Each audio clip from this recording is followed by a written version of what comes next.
Ameen rounds உங்களை அன்போடு வரவேற்கிறது. நாம இப்ப சைக்காலஜிய தமிழ்ல பார்த்துட்டு வர்றோம்.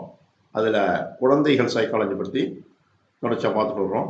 குழந்தைகளை நல்லா ஓடி ஆடி விளையாட விடணும். குழந்தை அங்கும் இங்கும் ஓடுது.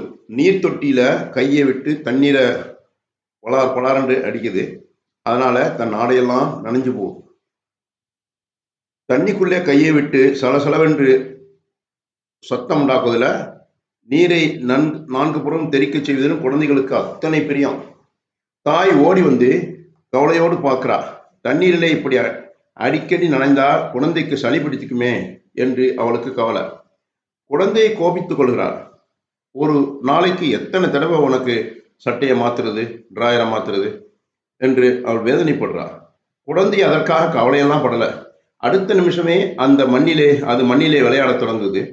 மாற்றி அணிந்த புது சட்டையில மட்டுமல்ல, தலையிலும் உடம்பிலும் மண்ணு போட்டுக்கொள்ளுது. தாய்க்கு குழந்தையின் இந்த துடுக்குத்தனம் ஓயாத தொல்லையாக இருக்குது. ஆனா அப்படி தொல்லையாக நினைக்கக்கூடாது தாய்மார்கள். அதனால குழந்தையை விளையாடுவதிலிருந்து தடுத்து விடலாமா? நிச்சயமா கூடாது. அனுபவத்தையும் அவயவங்களையும் உபயோகிப்பதில் பயிற்சியையும் பெறுகிறது என்பதை உணர்ந்தால் யாரும் குழந்தையின் விளையாட்டை தடுக்க நினைக்க மாட்டாங்க. விளையாட்டின் மூலம் குழந்தையின் மனமும் நன்கு மலர்ச்சி அடையுது என்று சைக்காலஜிஸ்ட் சொல்றாங்க.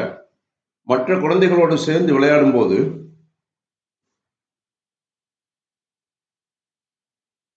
இன்னும் எத்தனையோ அவசியமான அனுபவங்கள் குழந்தைக்கு கிடைக்குது.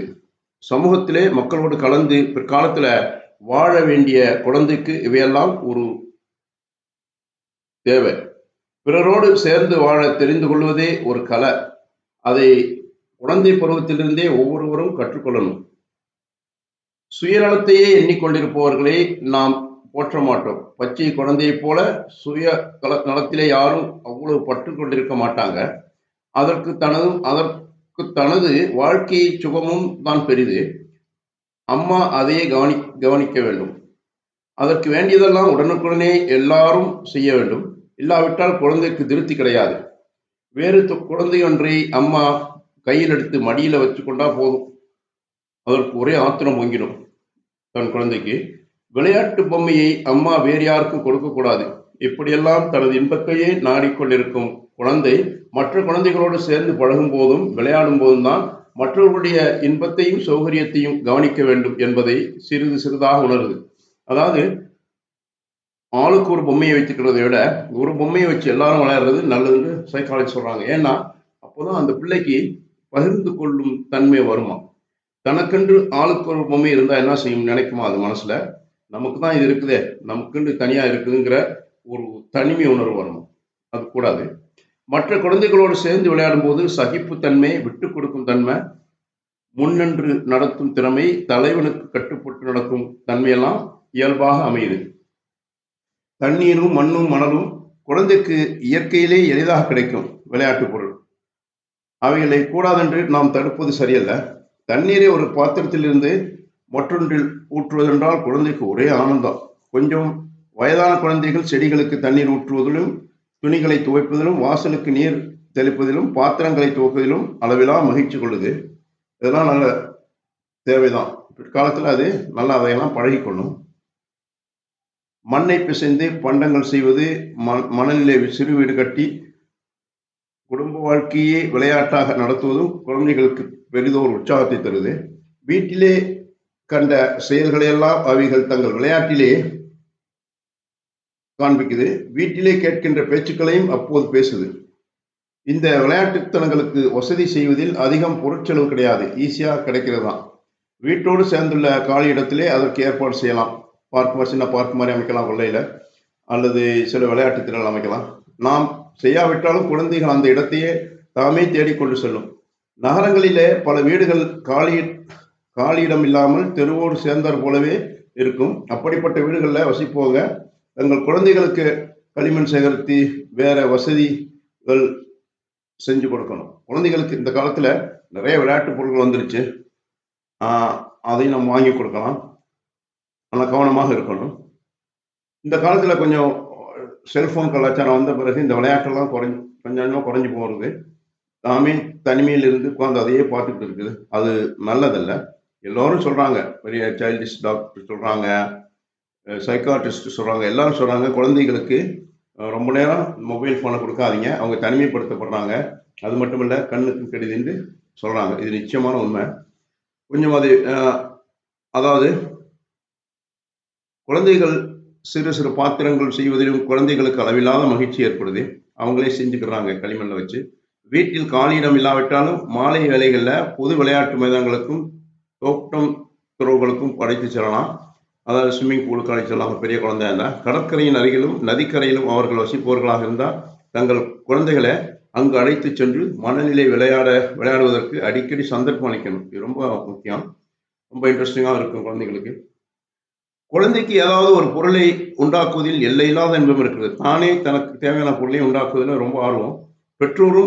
பெற்றோரையும் மற்றவர்களையும் பல விஷயங்களுக்கு எதிர்பார்த்து நிற்கும் குழந்தை தானாகவே ஒன்றை செய்யும் போது தன்னம்பிக்கை பெற்று உற்சாகமடைதான். அதற்கு நாம் அன்போடு உதவணும். குழந்தைகளின் கற்பனை திறனும் அதில் மலர்ச்சி அடைகிறது. அத்திறனை வளர்ப்பதற்கு வர்ணக்கலைகளும் பெரிதும் உதவியாக இருக்கு. பெயிண்டிங், ஸ்லைம் இந்த மாதிரி யூசேஜ் நம்ம டேஸ்ல ரொம்ப பிரபலமா இருக்குது. அதை அவங்களுக்கு கொடுத்து அவங்களே செய்ய சொல்லலாம்.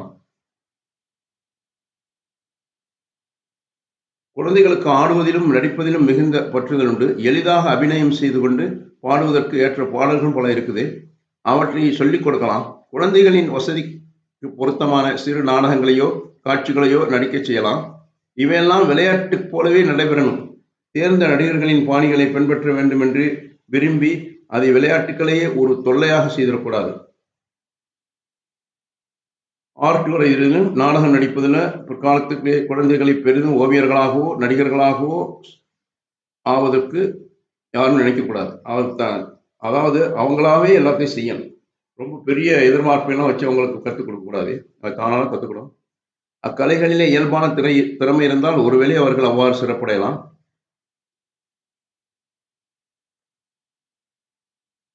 பொதுவாக குழந்தை ஒரே விளையாட்டில் நீண்ட நேரம் ஈடுபட்டிருப்பதில்லை. விளையாட்டுகளை மாற்றும். அது அவங்களுக்கு எப்போதும் ஒரே விளையாட்டாக இருந்தால் இன்பம் அளிக்காது. புதுமையிலே குழந்தைக்கு ஆர்வம் அதிகம். புது அனுபவங்களை அது ஆவலோடு தேடுது. அதனால புதிதாக பல விளையாட்டு பொருட்களை வாங்கி கொடுப்பது எல்லோருக்கும் இயலாது என்று கருதலாம். ஆனால் இதை சில ஈஸியான பொருட்களை அவங்களுக்கு மாற்றி மாற்றி வாங்கி கொடுக்கலாம். இங்கே நாம் ஒரு விஷயத்தை நினைவில் வைத்துக் கொள்ளணும். என்னன்னா, விளையாட்டு பொருட்கள் என்றால் விலை அதிகமானதாகவே இருக்கணும்னு அவசியம் இல்லை. குழந்தைகள் விளையாடும் போது அவைகளே சேகரித்துக் கொள்ளும். பொருட்களை சற்று கவனித்தால் இது உண்மை கொள்ளலாம்.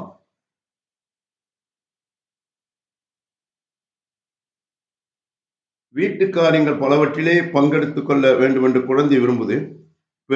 பெண் குழந்தையா இருந்தால் பெருக்குவது, கோலம் போடுறது, காய் நறுக்குவது என்று சில காரியங்களை செய்வதென்றால் அதற்கு ஒரே உற்சாகம்.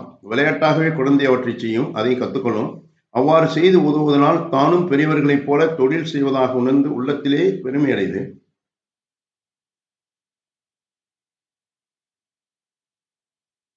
தனக்கு பல வழிகளிலே பணி செய்யும் தாய்க்கும் தானும் உதவியாக காரியம் செய்வதால் இன்பமடைது.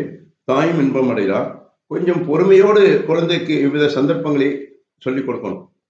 அது சின்ன குழந்தை, அதற்கென்ன தெரியும் என்று சிலர் அடிக்கடி குழந்தையின் முன்னால் பேசுவாங்க. அது பேசுவதோடு நிற்காம என்ன சொல்றாங்கன்னா, குழந்தையை சிறு சிறு காரியங்கள் செய்யாமலும் தடுப்பாங்க. இவ்விதம் செய்வது அதன் மன வளர்ச்சியை தடுப்பதாகும். தன்னால எந்த காரியமும் செய்ய முடியாது என்ற நாளடைவில் எண்ணி குழந்தை தாழ்மை உணர்ச்சி பெறவும் காரணமாயிடும். குழந்தை வாழ்க்கையிலே வெற்றி பெறுவதற்கு தடையாகவும் ஏற்பட்டுடும். பூனைக்குட்டிகள், நாய்க்குட்டிகள் எல்லாம் இங்க கவனிச்சு பாருங்க. அவை சதா விளையாடிக்கொண்டே இருக்கும். அவையெல்லாம் தமது அவயவங்களை சரிவர உபயோகிப்பதில் பயிற்சி பெறுவதற்கும் வாழ்க்கையில அத்தியாவசியமாக தமக்கு வேண்டிய திறமைகளை பெறுவதற்கும் அவ்வாறு செய்து மனித குழந்தையும் விளையாட்டின் மூலம் கற்றுக்கொள்ள வேண்டிய விஷயங்கள் எத்தனையோ இருக்குது. அவற்றை அவை பூரணமாக பெற்று உடல் வளர்ச்சியும் மன வளர்ச்சியும் தன்னம்பிக்கை, உற்சாகம், துணிச்சல் முதலான பண்புகளும் பெறுவதற்கு நாம் உதவணும். அதன் வயதிற்கு தக்கவாறு விளையாட்டுகளும் மாறி மாறி அமையணும்.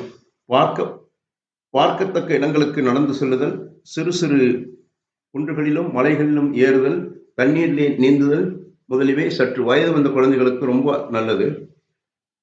குழந்தையிடத்திலே அன்பு மிகுந்த பெற்றோர்கள் அதை கவனித்து ஏற்பாடு செய்யணும். அது குழந்தையின் பிற்கால வாழ்க்கையின் வெற்றிக்கு பெரிதும் உதவும். குழந்தையின் உள்ளத்திலே எழும் பகைமை உணர்ச்சி முதலிய விரும்பத்தகாத உணர்ச்சிகளை விளையாட்டின் மூலம் வெளிப்படுத்திட முடியும்.